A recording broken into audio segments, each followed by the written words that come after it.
Pe mine m-a interesat foarte tare dimensiunea juridică a acestei chestiuni, m-a interesat foarte tare modul în care a fost folosit statul într-o distrugere a cetățenilor prânși sub el. M-a pasionat această cercetare a modului în care statul, care se presupune a fi un instrument într-un beneficiu societății, odată uzurpat, poate fi folosit de puteri criminale într-un mod aproape irezistibil. Aceasta a fost tema centrală a studiului meu, să văd până unde poate merge destructivitatea, nocivitatea și criminalitatea statală. Odată ce statul, repet, e uzurpat, statul e un instrument, nu facem unanimism, dar odată ce este acaparat, se pare, după cercetările mele, că poate produce distrugeri la o scară la care nu se poate atinge fără un astfel de instrument. Și în mod deosebit din stat m-a interesat aparatul justiției, care s-a dovedit în acest dosar la care ne referim, uitați-vă până azi, colegii ca cea pe care ați comentat-o, consecvent criminal. Justiția este criminală, judecătorii din România trebuiau judecați, cercetătorii procurori din România trebuiau de mult cercetați. Justiția este criminală numai că s-a dotat cu o teorie a statului și dreptului, lucru care m-a pasionat în mod deosebit, care escamotează însăși posibilitatea ca aparatul justițiar să devină cu totul altceva decât pretinde a fi. Dintr-un aparat anticorpic să devină un aparat letal. Noi, în piața universității, în 1990, am țipat foarte mult, jos securiștii, jos activiștii. Nu ne-a trecut prin cap să spunem jos juriștii. Am înțeles greu și m-a costat foarte mult. 25 de ani am dedicat acestei cercetări pentru a înțelege greșeala care am făcut-o în 1990. 25 de ani mi-a luat ca să înțeleg importanța continuității aparatului judiciar în executarea crimei, genocidului comunist și în acoperirea ei după 1990. Nu ar fi fost posibil nimic din acest blocaj, acestui proces, dacă nu ar fi avut loc continuitatea judiciară, continuitate pe care noi nu am reușit să o stopăm. Înaintând un pic, nu este singurul motiv, nu este și cei care au fost înaintea mea au subliniat mai multe aspecte. Sigur, desigur, puterea comunistă, urmașii puterii comuniste care s-au împatronat după 1990, desigur, atitudinea populației, fenomenul pitești generalizat care a făcut ca mulți oameni să fie reeducați, uneori chiar și victimele care au dovedit, nu toate, o parte din victime au fost ori moleșite de timp, amărâte de deziluzii. Eu am fost aproape de unii din ei și am măsurat uriașa prăpastie ale hamitei care i-a apucat văzând că nu se mai face dreptate și crezuseră că măcar după 90 o să se poată face puțină dreptate, deci a fost și chestiunea asta, dar aș vrea acum să trec, am venit în primul rând să vă spun câteva informații, mai mult decât păreri, din această cercetare a mea. Deci vreau să vă spun că am debutat în anul 1990. Este important nu ca să mă refer la o chestiune personală, ci ca să sesizați importanța juridică a unui aspect. Noi am făcut niște cercetări și am făcut săpături la dealul Mărului, în județul Neamț, în octombrie 1990. Ele au fost conduse de mine și de domnul Nicolae Popa. Personal, am scos 11 cadavre din prima groapă de la dealul Mărului, după care am mai găsit încă 6 cadavre la dealul Balaurului, lângă Piatra Neamț. Erau deja 17 cadavre, apropo de ce spune domnul Marius Soprea. Erau cadavre din 90.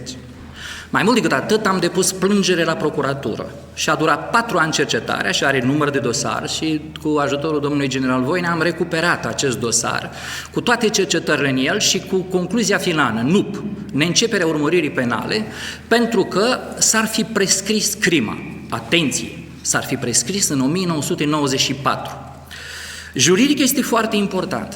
Eu am venit să vă spun că, având în vedere că au murit majoritatea torționarilor, că au murit majoritatea victimelor, preocuparea mea este să ne ocupăm, dincolo, desigur, de eventuala încercare de a mai pedepsi dintre autorii genocidului comunist, mă preocupă să-i pedepsim pe cei care au blocat acest proces în ultimii 25 de ani. Sunt mai tinerei, s-ar putea, dacă am vrea. Nu ne concentrăm pe acest aspect. Ne-au prelungit, au lungit, au rezistat până au murit călăii și majoritatea victimelor, nesesizând un aspect, că această complicitate pe care au avut-o în ascunderea genocidului comunist îi aruncă direct în inculpabilitate pe domnii aceștia care timp de 25 de ani au făcut demersuri care pot fi demonstrate, care pot fi urmărite, care pot fi analizate juridic de blocarea procesului genocidului comunist. Conform codului penal, aceste demersuri intră și ele în niște puncte de cod, care nu s-au prescris deloc. Nu s-a prescris deloc crima lui Ion Iliescu, crima lui Petre Roman, și alții care sunt implicați de 25 de ani în acoperirea unui genocid și în protejarea autorilor lui. Deci, acesta pentru mine a fost un punct foarte important și de aceea în evoluția lucrurilor aș vrea să vă spun că teoriile cum că ar fi funcționat prescripția, cum crimele s-ar fi prescris, sunt absolut praf în ochi. Pentru că însăși procurorul general din 1990 a recunoscut că termenii de prescripție pentru crimele comunismului, și ele considerate, poftim, prescriptibile, au început din 1990. Păi nu se puteau prescrie în 1990, în octombrie. Și nu se puteau sub nicio formă prescrie în 1994, când pe propriul meu dosar este pus nu pentru prescriere. Această acțiune pe care am făcut-o întrerupe prescrierea și o întrerupe solidar pentru toate procesele respective.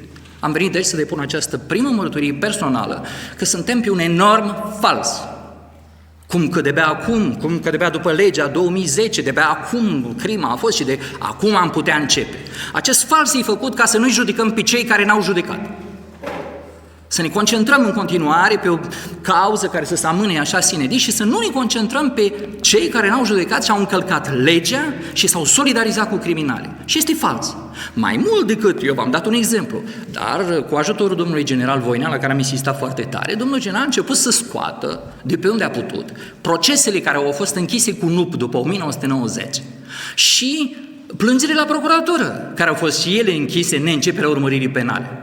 Nu există niciun temei juridic pentru a mai menține prescripții, chiar dacă, repet, discuțiile altfel absurde și ele privind imprescriptibilitatea ar fi fost reținute. Deși ele nu au sens, pentru că, în realitate, cine are răbdarea să citească Codul Penal din 1969 va vedea că genocidul, în realitate, era imprescriptibil în Codul Penal românesc, lucru ascuns cu foarte multă grijă, tocmai de cei care se fac a se ocupa de judecarea genocidului comunist. Este ascuns. Citiți Codul Penal din 69 și o să vedeți că era imprescriptibil acolo. N-avem nevoie de Roma, de alte lucruri, era chiar acolo.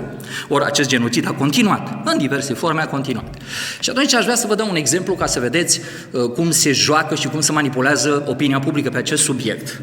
În anul 1993, un procuror mai insistent a deschis un dosar care era un turc din Sibiu, care l-a deranjat la masă pe Drăghici. A intrat peste el și fiind un pic beat, l-a deranjat. Și atunci Drăghici a dat un ordin unui colonel Briceag și a dat ordinul să se ducă în pădure cu 5 securiști și să-l împuște. Nu era nici măcar caz politic. Pur și simplu un om trăsese de ușă. L-au dus în pădure, l-au împușcat. Și atunci când Nicolae Ceaușescu în anul 1968 a vrut să se debaraseze de partea lui Drăghici pentru a lua puterea, în disputa care a avut loc la Comitetul Central, cazul a fost adus pe masă și tocmai comuniștii la Comitetul Central, într-un dosar foarte important, au documentat complet această crimă, făcută, atenție, deci Drăghici, din acea poziție, și procurorul, atent, a spus, păi cum să nu aplici criteriul de cod penal care spune dacă o împrejurare de forță majoră împiedică desfășurarea unui proces sau anchetă, funcționează întreruperea și suspendarea prescripții. Ori când, din moment ce ministrul de interne hotărăște și dă ordine să se oprească ancheta pentru propria lui crimă, nu mai se poate face nimic. Și neputându-se face nimic, acest dosar a continuat. Drăghici a fugit în Ungaria, au urmat cereri de extradare, dosarul poate fi urmărit. E foarte interesant, e unul din dosarele care s-au acumulat la generalul Voinea, o să vă spun imediat, volumul 4, de acolo sunt 49 de volume. Și a continuat și, la un moment dat, în Comitetul Central, Gheorghe Maurer, într-o ședință a cărui importanță, după părerea mea, nu trebuie subestimată, spune: tovarăși, e adevărat, dar ce o să spună dacă începem să umblăm la asta? Pentru că Drăghici reacționează și atrage atenția lui Ceaușescu că și el pe undeva prin Vrancea are loc respectiv, e foarte important, pentru că se termină așa. Maurer spune: tovarăși, vă propun să o lungim ca să funcționeze prescripția. E consemnat, document CC-PCR. Avem consemnarea la cel mai înalt nivel că regimul comunist a folosit premeditat prelungirea pentru a intra în termene de prescripție. În orice sistem juridic normal e mai mult decât suficient. Dar nu-i cazul, după cum știm toți din această sală. Dar dovezile sunt. Una este să constați că nu poți să faci dreptate și una să crezi în continuare că n-ai putea demonstra. Ori noi putem demonstra. Măcar putem demonstra ce s-a întâmplat și asta ar fi miza aceasta. Mai există un proces în care a intervenit extraordinara personalitate care a fost domnul Gigi. Dumnealui a intervenit, din poziția lui era secretar la FRDPLA Și au făcut un efort colosal să-l vadă judecat pe Crăciun. Să urmăriți dosarul, ca să înțelegem exact pretențiile justiției române când începe în 2015 judecarea comunismului. Care? Cum? Termene fără de sfârșit, dovezile aduse de federații, să aduc toate dovezile și Crăciun e bolnav și nu vine și nu vine și nu vine și când în sfârșit obțin să-l aducă pe targă la proces, moare. Crăciun moare. Procesul se stinge. În celălalt proces al domnului Drăghici, de care vă spuneam, colonelul Briceag, nemai putând să face nimic, pentru că acolo nu putea să mai fie prescripția, nu se mai putea face nimic cu acea prescripție. Și în momentul acesta, atenție, în momentul în care Drăghici moare, că moare și el exact în clipa în care trebuia să funcționeze extraderat, toți mor în clipa aia. Criminalitatea statală românească este dincolo de tot și imaginează oricine, să știți. Nimeni nu poate imagina cât de criminal a ajuns să fie acest stat, statul român, de 70 de ani. E un stat criminal, e un stat de esență criminală. De aceea nu trebuie să vă mire legile pe care le dă. Ele nu funcționează de partea legii sau Constituției, ci funcționează de partea criminalității. Deci, ce se întâmplă? Drăghici moare și în momentul ăsta rămâne Briceag. Rămânând Briceag și încă cu vreo 3 din cei 5 care l-au asasinat pe omul acela în pădure, să ajunge la proces 95-96 să lungește. Ei au vrut să nu existe niciun precedent. Îi supăra că acest Briceag, care fusese șefa securității pe undeva prin Cluj, care avea nesfârșite crime, o grămadă de dosare. Și știți ce fac? Îl încadrează pedeapsa pentru care era, deci Briceag pe de-o parte, mai avea vreo 5 dosare instrumentate de un domn a cărui nume îmi scapă acum, dar o să vi-l spun, că era în fișetul lui.